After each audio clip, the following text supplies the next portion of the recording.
Hello students, कैसे हो आप सब। जब मैं आपको ये वीडियो अपलोड कर रही होंगी तब तक आपके पास 6.1 6.2 के 1 2 3 सम्स आ चुके होंगे और मुझे लगता है तब तक ये वीडियोस आपको बहुत ही हेल्पफुल कर रहे होंगे, क्योंकि 8 स्टैंडर्ड तक सारी स्कूल में ऐसा रूल नहीं होता है, खास करके स्टेट बोर्ड में, कि फुल सिलेबस लें। पर 9 स्टैंडर्ड से जब फुल सिलेबस आता है तो स्टूडेंट्स को बहुत ही दिक्कत आती है कि सारे के सारे चैप्टर्स कैसे वापस पढ़ेंगे। इसके लिए आपके पास मैंने ये वीडियोस अपलोड किए गए हैं कि आप लोग इसका रिवीजन कर सको। क्लियर। आज हम लोग एक्सरसाइज 6.2 में क्वेश्चन 4 सॉल्व कर रहे हैं।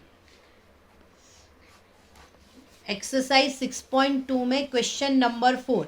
मैंने एक 1 चैप्टर का क्विक रिवीजन वीडियो भी रखा हुआ है और चैप्टर 3 का भी क्विक रिवीजन वीडियोस भी रखे हुए हैं। अगर आपको ऐसे सारे चैप्टर्स के क्विक रिवीजन वीडियोस चाहिए तो प्लीज़ आप लोग कमेंट करना, मैं जल्द ही आपके प्रॉब्लम सॉल्व करूँगी।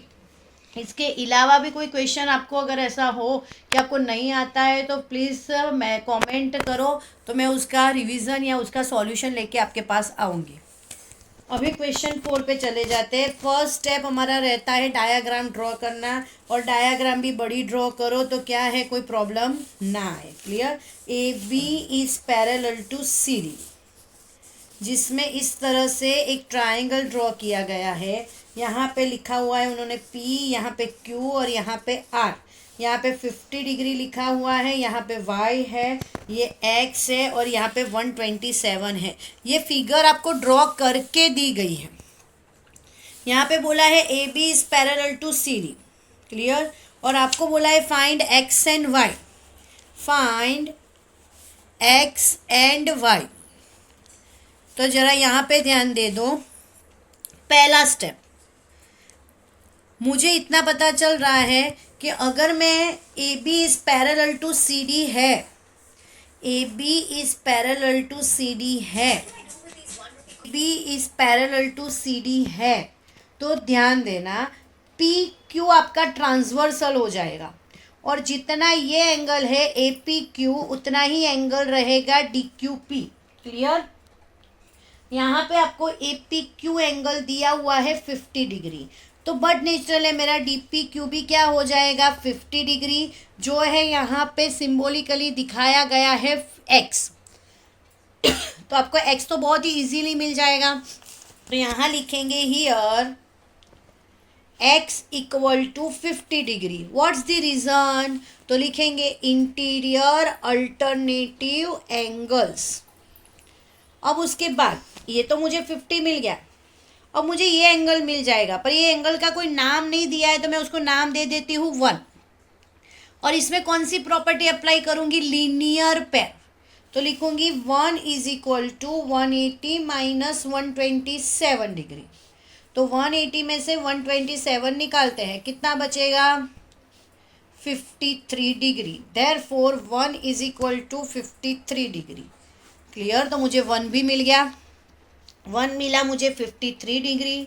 अब मैं लिख सकती हूँ in triangle P Q R, in triangle P Q R sum of 3 angles in a triangle is 180। तो लिखेंगे in triangle P Q R y plus x plus 1 equal to 180 degree, जिसमें y तो मेरे पास है नहीं, मतलब अननोन है जो हमें फाइंड करना है। x है हमारा 50 डिग्री और 1 है मेरा 53 degree equal to 180 degree.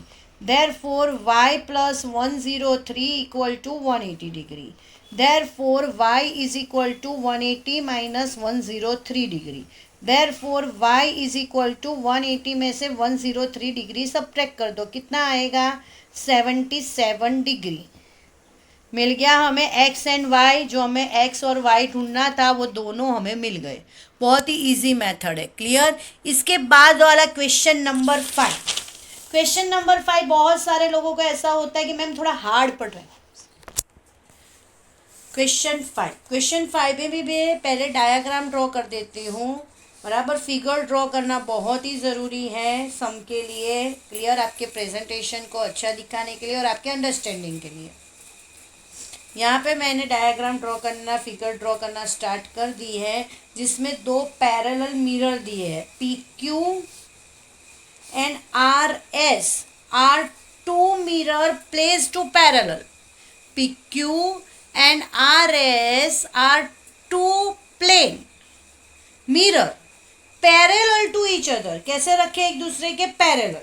Incident ray, यहाँ से ए बी रे आता है जो PQ पे टकराता है, टकरा के यूं जा रहा है, यहाँ पे C पॉइंट पे वो टकरा के इस तरह से वापस D पे जा रहा है. क्लियर. इस तरह के आपको डायग्राम दी है, या ए बी यहाँ पे आया, यहाँ से आया और यहाँ पे गया. क्लियर. अब आप लोगों को क्या बोला है, आपको प्रूव करना है कि A B parallel to C D है. टू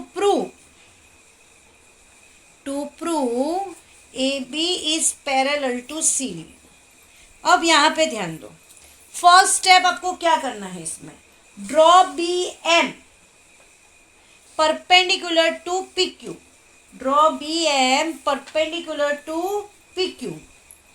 इस तरह से बी एम जो परपेंडिकुलर है पी क्यू पे, draw B M perpendicular to P Q and CN perpendicular to RS. CN perpendicular to RS. Draw BM perpendicular to PQ and CN perpendicular to RS. Clear? अब यहाँ पे ध्यान दो, PQ is parallel to RS. ये तो हमें दिया हुआ है, तो अगर PQ parallel to RS है तो BM also parallel to CN. क्या होगा, therefore BM also parallel to CN. Clear. अब यहाँ पे ध्यान दो, अब मैं यहाँ पे एंगल्स के नाम दे देती हूँ. ये 1 एंगल, ये 2 एंगल, ये 3 और ये 4 एंगल. क्लियर. अब यहाँ पे ध्यान दो, जब आपके मिरर फॉर्मूला पता होगा, मिरर फॉर्मूला आपको पता है. क्लियर. मिरर फॉर्मूला में क्या होता है, जैसे कि ये मिरर है, कोई एक रे आया, यहाँ पे टकराया और ऐसे रिफ्लेक्ट हुआ, तो जहाँ पे टकराता है वहाँ से हम नॉर्मल ड्रॉ करते हैं जो परपेंडिकुलर रहता है. तो इंसिडेंट एंगल और reflected angle both are equal. ये लॉ ऑफ रिफ्लेक्शन है. Incident angle and reflected angle both are equal. तो यहाँ पे मैं ऐसा लिख सकती हूँ. अभी इसकी बात तो बाद में करते हैं. हमने यहाँ पे प्रूफ किया B M is parallel to C N. अगर बी एम और सी एन पैरेलल है तो एंगल 2 इक्वल टू एंगल 3 होगा. कौन सा रीजन, इंटीरियर अल्टरनेटिव एंगल्स. तो लिखेंगे therefore angle 2 equal to angle 3. Reason लिखेंगे इंटीरियर अल्टरनेटिव एंगल्स. क्या होता है, इंटीरियर अल्टरनेटिव एंगल्स. क्लियर. अब यहाँ पे लिखो by law of reflection. Law of reflection जो मैंने अभी आपको समझाया, लॉ ऑफ रिफ्लेक्शन के हिसाब से मैं क्या बोल सकती हूँ, angle 1 equal to angle 2 and angle 3 equal to angle 4. ये मैंने 1 नाम दे दिया और इन दोनों को मिला के 2. Clear. By the law of reflection 1 जितना होता है उतना 2 होता है, 3 जितना होता है उतना 4 होता है. पर हमने 2 इक्वल टू 3 लिया है, देखो लिया है. तो लिखेंगे but angle 2 equal to angle 3. तो अगर 2 और 3 इक्वल है तो इनडायरेक्टली 1 और 4 भी क्या हो जाएंगे, इक्वल हो जाएंगे बाय 2. क्लियर. अगर 2 एंड 3 इक्वल है तो हमारे लिए 1 और 4 भी इक्वल हो जाएंगे. और देखो 1 और 2 इक्वल है तो 3 और 4 भी, मतलब in short from 1 and 3 2 and 3 हम लोग क्या लिख सकते हैं कि चारों के चारों एंगल कैसे है, equal. 1 equal to 2 equal to 3 equal to 4. अब यहाँ पे ध्यान दो, तो मैं ऐसा लिख सकती हूँ अगर चारों एंगल इक्वल है तो 1 + 2 इक्वल टू 3 + 4 और 1 और 2 का एडिशन होगा ABC is equal to DCB. ध्यान देना यहाँ पे 1 और 2 को ऐड करेंगे तो क्या होगा ABC और 3 और 4 को ऐड करेंगे तो DCB हो गया. तो यहाँ पे लिखेंगे देयर आर, और ये दोनों एंगल कैसे हो रहे हैं, देखो इंटीरियर अल्टरनेटिव एंगल जैसे हो रहे हैं ये दो एंगल. जिसका मतलब A B is parallel to C D. तो लिखेंगे there are alternative interior angles. ये क्या है? अल्टरनेटिव इंटीरियर एंगल्स है।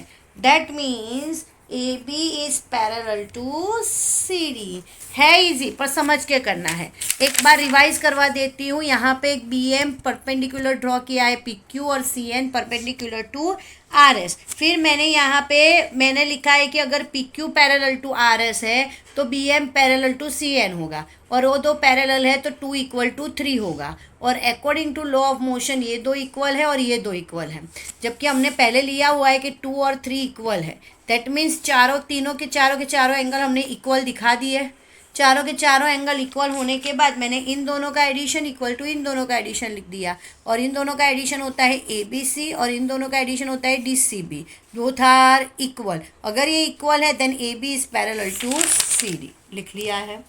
क्लियर? ये वीडियो किसी भी तरह हेल्पफुल हुआ हो और आपको ऐसे और वीडियोस देखने हो तो please like share and subscribe my channel. तो मैं आप तक ऐसे वीडियोस पहुंचाती रहूँ और आप अपना रिवीजन करते रहो, क्योंकि एनुअल एग्ज़ाम आएगी 1.5-2 महीने में, और एनुअल एग्ज़ाम में फुल सिलेबस होगा। Thank you very much.